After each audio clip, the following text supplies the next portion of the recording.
안녕하세요. 소설 달팽이의 꿈 임상현 작가입니다. 우리가 세상을 살다 보면 고사성어를 대할 때가 많습니다. 선인들의 고사성어에는 세상을 살아갈 지혜와 처세술은 물론 익혀둘 만한 교훈이 있습니다. 우리가 고사성어를 배워야 할 이유이기도 합니다. 그럼 순서에 따라 오늘 첫 고사성어는 낙목한천입니다. 떨어질 낙, 나무목, 찰한 하늘천. 낙목은 잎이 진 나무, 한천은 겨울의 차가운 하늘의 뜻입니다. 그러므로 나뭇잎이 다 떨어진 겨울의 춥고 쓸쓸한 풍경 또는 그런 계절을 나타내는 말로서 어려움이나 시련에 처해 있음을 비유적으로 나타내기도 합니다. 쓰임새를 봅니다. 낙목 한천이 되면 기러기 떼가 남쪽으로 날아간다.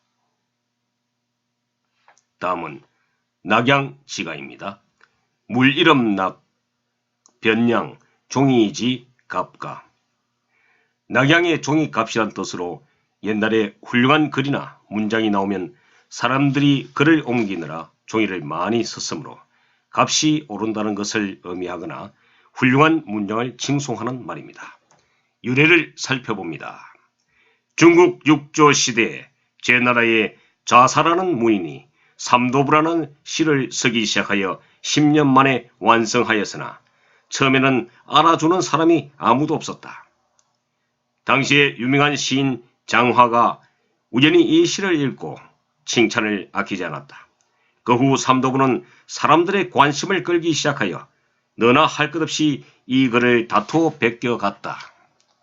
그 당시는 아직 인쇄술이 발달하지 못했던 때였으므로 베껴 쓰기에 필요한 종이가 수없이 팔려 낙양의 종이값이 마구 뛰어 올랐다는 일에서 비롯되었다.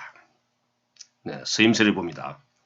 이번에 쓴 소설은 낙양지가를 올릴 만한 아주 훌륭한 작품이다. 다음은 낙점입니다. 떨어질 낙, 점점. 낙점은 점을 찍다라는 뜻입니다. 즉 여러 사람들 중에서 훌륭한 인물을 골라 뽑아 능력을 최대한 발휘할 수 있는 자리에 앉히는 것을 말합니다. 유래를 살펴봅니다. 조선시대 때 관리를 임명하기에 이조나 평교에서 여러 인물 중 후보자 셋을 청거하여 왕에게 올렸는데 왕은 세 후보자 중에서 마음에 드는 한 사람의 이름 위에 점을 찍어서 임명을 결정했다. 그것을 낙점이라고 했다. 다음은 낙정하석입니다. 떨어질 낙, 우물정, 아래하, 돌석. 우물 아래에 돌을 떨어뜨린다는 뜻으로 어려운 일을 당한 사람을 도와주기는커녕 오히려 더 힘들게 하는 것을 가리킵니다. 같은 말로는 불난데 부채질한다가 있습니다. 유래를 살펴봅니다. 중국 당나라 때의 시인 한유가 친구 유종원의 죽음을 슬퍼하며 지은 묘지명에 나온 말이다. 선비는 자신이 어려울 때 비로소 그 지조를 알게 된다.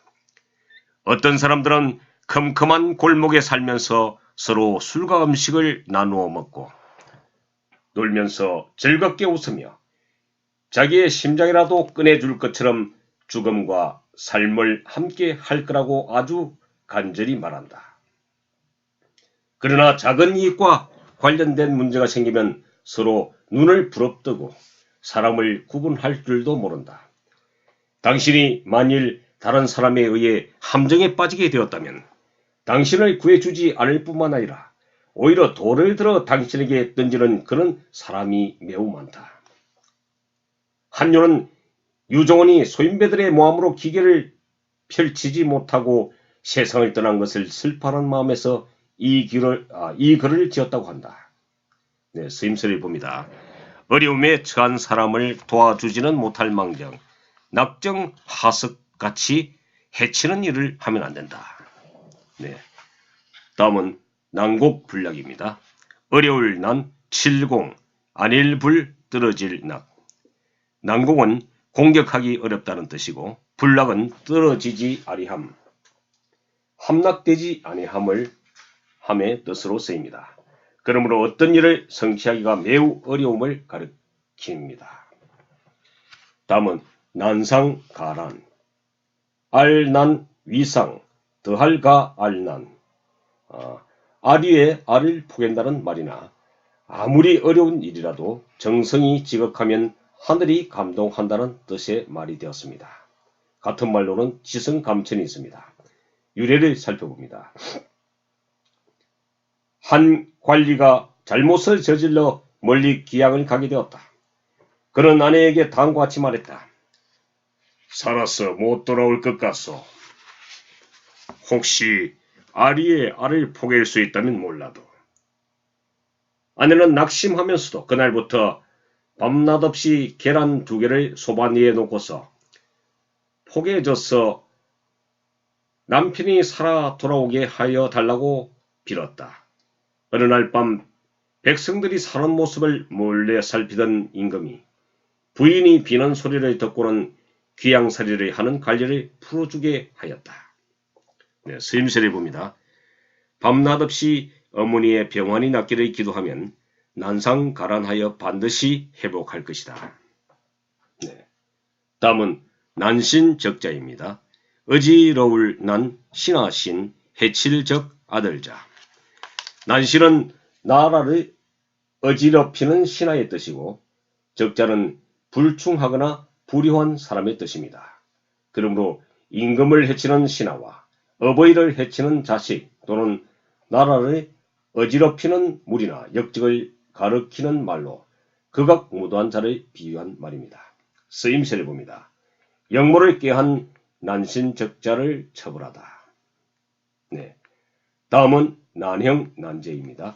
어려울 난, 형형, 어려울 난, 아우제. 난형 난제는 누구를 형이라 하고 누구를 아우라 하기 어렵다는 뜻으로 두 사물이 비슷하여 낮고 못함을 가르기 힘들다는 말입니다. 같은 말로는 막상막하가 있습니다. 유래를 살펴봅니다. 후한말, 진식이라는 선비에게 기와 심이라는 아들이 있었다. 기와 심에게는 각각 군과 충이라는 아들이 있었는데 사촌 형제간인 군과 충이 어느 날 서로 자기 아버지의 학문이 더 깊다며 입씨름을 벌였다.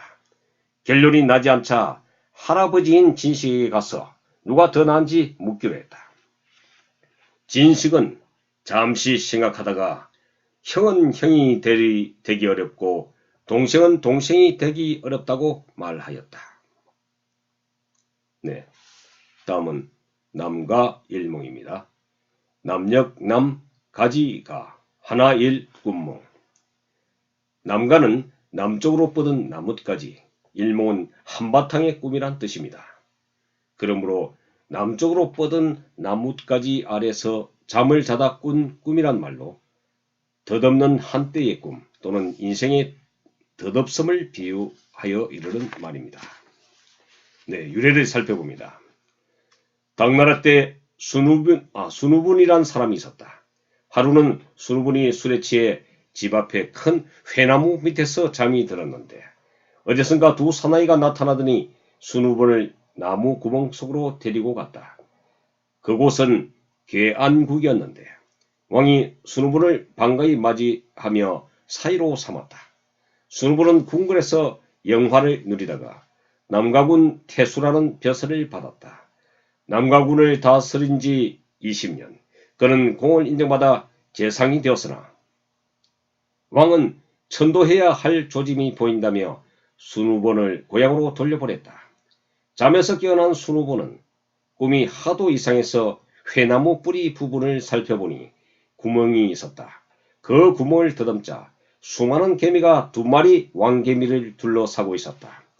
여기가 괴안국이었고 국왕 4가 바로 이 왕개미였던 것이다. 또 거기서 남쪽으로 뻗은 가지에 나있는 구멍에도 개미 떼가 있었는데 그곳이 바로 꿈속에서 태수로 있던 남가군이었다. 순우분은 개미 구멍을 원상태로 고쳐놓았지만 그날 밤에 큰 비가 내렸다. 이튿날 구멍을 살펴보았으나 개미들은 흔적도 없이 사라졌다. 천도해야 할 조짐이란 바로 이런 일이었던 것이다. 서임시를 봅니다. 불로초를 구해 영원히 살고자 했던 진시황의 욕심은 한바탕 남과 일몽으로 끝났다. 네, 이상으로 고사성어 9번째 편을 같이 공부해 보았습니다. 오늘도 수고하셨습니다. 좋은 하루 되세요. 감사합니다.